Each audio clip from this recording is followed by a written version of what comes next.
Hi guys! So I have the pleasure today of introducing you to this guy here is one of my BFFs. Daddy Ken's here.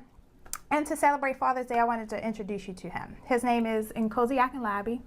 He is a master craftsman, baker, all-around good guy.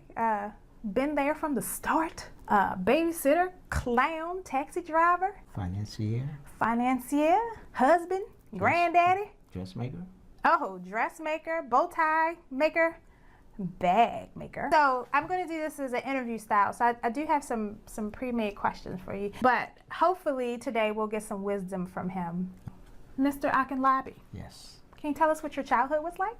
My childhood was fantastic. I had a lovely childhood. I had 3 older brothers and 3 older sisters, and I had a father and a mother that resided at home together. And I came up during a time where there was no microwaves, and the only thing that was required were batteries. So we played with each other. We did board games. Children learned. We had an actual dinner time when all of us would come together and eat dinner and have conversation. Okay.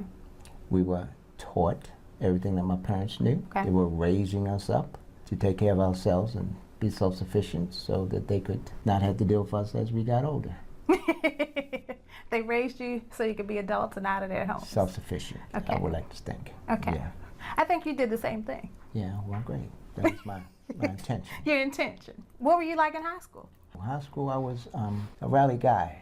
I was confused, I was a teenager, I was intelligent, and I had a lot of energy, and they didn't know what to do with it. So I got in a lot of trouble. When I did my work, I did my work, and the teachers loved me. But I guess because I was a little guy, short in stature, I didn't get much attention like the job. But I got attention because I was a nice guy. A nice guy? You know, hung out with the ladies. A ladies' man. Yeah, ate lunch with the ladies. I went to vocational school, so I had lunch with the dressmakers. Okay, and what was your vocation? My vocation was commercial art, okay. which allowed me to start a career. And you're still good at it? Yeah, I did commercial art for 25 years, but my father was an artist, so we were always taught to be creative, or should I say, hone our creative skills that we were innate with. We were born with it. I'm math, not English. Oh, okay. How would your parents have described you in 5 words or less? As a child, I'm quite sure my parents were proud of me. Okay. I was independent. I was a go-getter. You know, I was a happy child. I was the last. I was the baby, so I was spoiled, and I was this funny guy. Okay. Then as I got older, turned into that teenager, and things changed. I didn't want to listen, but my father was like, "You don't want to be here, get out." At 14, I left, never to return, to live there. Hit the bricks 3 years, and I went into service. Thank you for your service. You're welcome. Vietnam veteran. Okay. Yeah. What happy memory will you cherish forever? I had a joyous life. I have a lot of memories. Children being born, weddings, watching other people, thrive. Those are good memories for me. Being able to do things for people, being of service. But my childhood was just one big, great thing. It was full of memories, good memories. Did you have a second choice for my first name? A second choice? Mm-hmm. No. I knew what your name was going to be before you were born. What else did you know? I knew you were going to be a girl. You got to tell I knew them. what you were going to look like. That's right. Okay. Because I saw a picture in the magazine. It was a 4-page. It was this little girl, a little chocolate girl, and I said, "That's what my baby gonna look like." And then you carry that picture around in your wallet? I carried that picture around.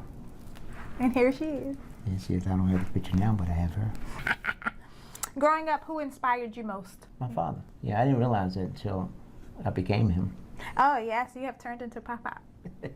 God rest his soul. My father inspired me. He was a good example. He took care of his family, and he taught us stuff, Always the teacher. My mom, too. What is the biggest regret of your life? Or do you have any? Sometimes I say I don't, and then sometimes I think back. Now that my brothers aren't around, mm-hmm. I regret not really savoring the time that we spent together. Okay. I mean, really, really savoring the time. I didn't know how valuable it would be until it was gone. If I were to have any other regrets, I guess it would be that I didn't really listen to my parents. But I also... You hear that, kids? Listen to your parents. But I also realized that everything that I went through, that it was not serving me to become who I am today. What's the best trip of your life? You mean as in a physical trip? Yeah. Because I had some other kind of trips too. Oh, Lord Jesus. Best trip? I love going to New Orleans. Yeah. Love me some New Orleans. Some New Orleans, baby. New Orleans, baby.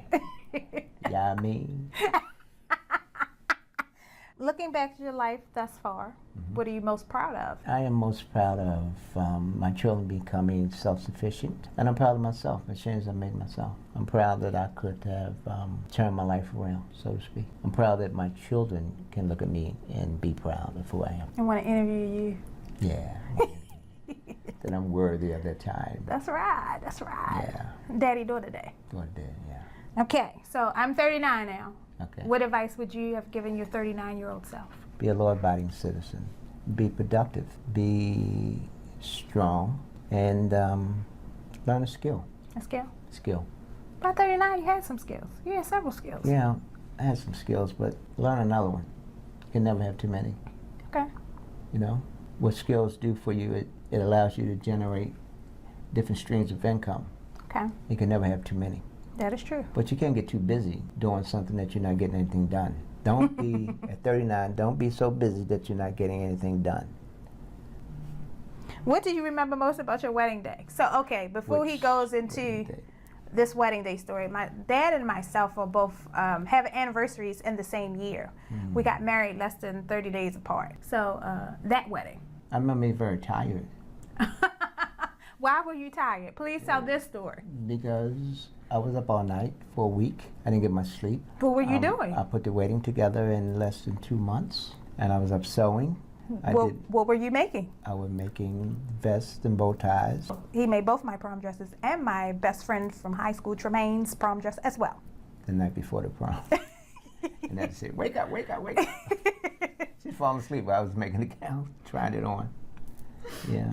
And why did I wait the night before? Because paying customers came first. You weren't a paying customer. But yeah, that was one of my proudest moments as well. Making a dress and seeing you wear it and the smile on your face, like Cinderella going to the ball. Never got paid for it. I repay you with love. Yeah. What do you wish you made more time for in your life? I make more time for anything I'm doing. I make time for. I'm at a point in my life now because I'm retired that I can do what I want when I want. So anything I decide to do, I make time for. What amazes you most about society nowadays? The lack of everything. The lack of manners, ethics, goals. Just the lack of taking care of yourself personally. Coming out the house looking any kind of way. Talking to people any kind of way. The thing that shocks me the most these days is that people don't have filters. They cuss like it's just part of, you know, everyday language now. Well, it is. It's not an act. It's not an act. And people don't have a lot of courtesy for each other. They're unpolite. I've seen people do things that just make me shake my head. You know, but at the same time, there are good people in the world who try to maintain those ethics and those boundaries, but they seem like they're few and far between. Depends on what you attract in your life, I suppose. I think I got good people around me. Well, it's designed that way. I think people don't understand that you can design your life to be the way that you want it to be. If that means that you have to put people out of your life and that you have to bring some people in, then that's what you need to do. But you can design it. You can live your life purposefully. And you can have the life that you want. No reason not to. Yeah. Sounds like something on a billboard. Have the life you want. Sounds like being happy. Is there a family tradition that we have that you cherish? A family tradition. I can tell you mine. What is yours? When we bake cookies. Oh, baking cookies. Around Christmas. I look forward to that every year. Yeah, even though I don't celebrate Christmas, I still I said around do Christmas. the cookies thing. Not for Christmas. Cookies. We grew up not celebrating Christmas No. on my dad's side of the family, but on my mom's side, Yeah. there was Christmas trees and Santa Claus and presents under the tree. In school. In school. But we did Kwanzaa, Yeah. which celebrates family time and coming together and handmade gifts. So the baking of the cookies is a tradition that... Yeah, I guess there was started around Kwanzaa's time with baking cookies. Yes, pinwheels every year. Yeah. I need those in my life. And so even though we don't celebrate Christmas, Christmas has always been a day, just like a free day. So now I decided a couple of years ago that we were going to bake gingerbread house, put together, have fun. So for me, Christmas is all about just kind of coming together as a family. Even though we're not really celebrating, we're just taking the day to celebrate each other. Yeah. And so I look forward to that every year now. because, you know, we're competitive, and so we like to see who has the best gingerbread houses. Yeah. And just, you know, it allows us to be I had the best. creative. I just have to share this about my dad. So I don't know if you guys know, but at 14, I came home pregnant, and it was a huge ordeal, but I tried to hide it for quite a while until finally this guy says, did you ask me? Are you pregnant? Pregnant, aren't you? I already knew. But I was telling this story because the thing that touched me the most was that you decided to quit your job and stay home and watch my baby. Yeah, there wasn't nobody else watching. While I finished high school. And so to be 14 and have a kid and my dad stay home with my son and teach him all of the things he taught me when I was young, that was awesome. I was able to graduate on time, third in my class, I might add. It's just a testament of the sacrifices you made in my life that made me who I am today. I appreciate you, if you don't already know that. Was there anything that you always wanted to ask me? No. You sure? We talk a lot, so I pretty much know stuff. That is true. Everything. What is that I don't know? What I don't know, I don't need to know. What do you wish you discovered in the last decade or two that you wish you discovered sooner? I already know the answer to this question. You wish you discovered YouTube. You wish YouTube was around when you were younger because you love some YouTube. I love learning. I have learned a lot from YouTube. I'm so grateful for YouTube. It saved me tons of money. You don't have to go to school. You just watch YouTube, whatever skill you want to develop. And then maybe go to school or get some on-hand stuff. But YouTube. So any Advice? last parting words, advice, anything you want to share? Yeah, I would say that if you have children and you see something in your child that needs to be developed, if you think it's worth the while, make sacrifices so that child can develop and be who they were intended to be when they came to this planet. We all have a purpose. We have to find out what that purpose is. Well, I do thank you. You're welcome. Okay. Mwah. Say bye to the people. Bye, people.